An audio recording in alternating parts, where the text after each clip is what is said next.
If you're tired of your dog chewing on your shoes, well, the cat, yeah, same idea. Cat, BT pet specialist Val Cole has some training tips for you, and she's with Ben Curson, one of the Wonder Dogs, who's going to show you the right way to bring up your puppy. Nice.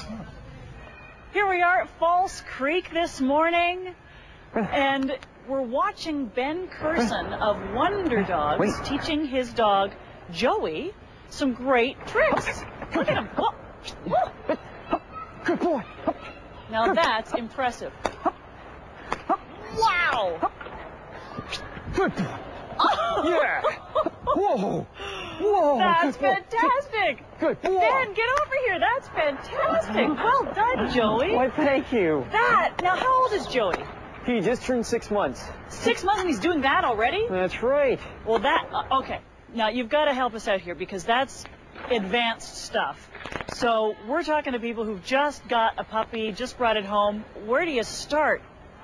They start with following. When the puppy's 8 weeks old, that is the best time to use the puppy's natural instincts to survive. So you go for a walk, and you know how they want to stay right on your heel when they're little like that? They don't want to let you out of their sight. Exactly. So you just build on that. You know, every time they stray, you run in the opposite direction, and you make a game of it. You know, the more you do it, the more they don't want to lose you. So they're really watching you. You go for a walk, and instead of looking at everything, they're like, you know, what's going on? Where are they at? What are they doing? Are they taking off? So it's amazing what you can do at a young age just by using their natural tendencies or instincts. Right. Now, what about tone of voice and repetition and all of those things? How important is that? Well, tone of voice is important, but more important, body language. They learn that they use body language with each other, and they have done so for thousands of years. You know, I noticed that when you were doing the tricks with Joey, you weren't saying very much, but he was picking up your hand signals or something? Exactly. Well, hand signals, and sometimes it's not even a hand signal. For example, head commands. You know, we do head commands where it's just a slight movement of the head, and you know, he's already learning to respond to little subtle body cues. Wow. Can this be helpful dealing with problem behavior? Chewing on the furniture, legs, that sort of thing? Well, for problem behavior, the main thing that we emphasize is exercise.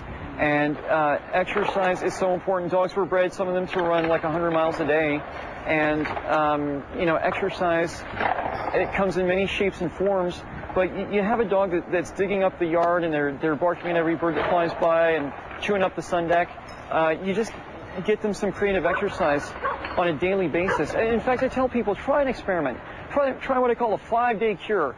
For 5 days, without exception, get the dog 2 hours of exercise per day, not all at once because you'll kill the dog. 2 hours? 2 hours minimum. Now, you might have to call in friends, favors from friends. You might have to hire a dog sitter. But stick to the experiment. After 5 days, if the digging's gone, the chewing's gone, the barking's gone, and jumping up, and sometimes even aggressive behavior. Sometimes a dog that's aggressive, you know, it's like, gee, I'm too darn tired to get into that today. So the 5-day experiment can reap huge dividends. Okay. Yeah. Okay. Would he follow it if I threw that frisbee? He would. If you're going to toss it, what I'd suggest is throw it upside down. Throw it upside down? Yeah. So you can... Joey, go.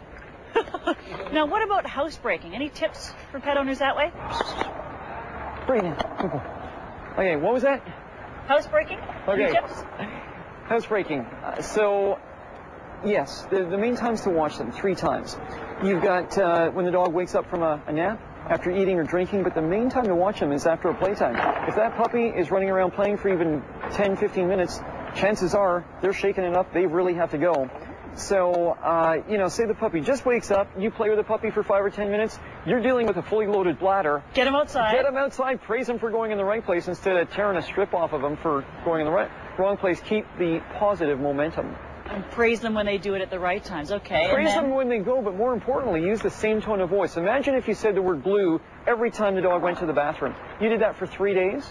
After the 3rd day, you bring the dog to the regular spot where they go to the bathroom. They don't even have to go. You say blue, they're going to pee anyhow because you've conditioned that reflex. How handy would that be? To be able to get your dogs to go on command? When you want them to go. So you're standing there in the backyard, it's 12 midnight, you're in your house coat and slippers, and you're standing there. You don't want to be freezing for 15 minutes waiting for them. You can just bring them out. It's very convenient. This is such great information, and we can only just scratch the surface here. So if you want more information, go to the Wonder Dogs website. It's Wonderdogs.bc.ca. There we are, right there. And you can send an email message to Ben, and you'll be able to answer questions on training, and he has training seminars, the whole bit. Ben Curson of the Wonder Dogs, thank you so much. Thank you. We'll be back with more BT right after this. Okay, let me try one more. Let me try one. Joey, Joey, Joey, Joey, Joey, go, go. Oh, good boy.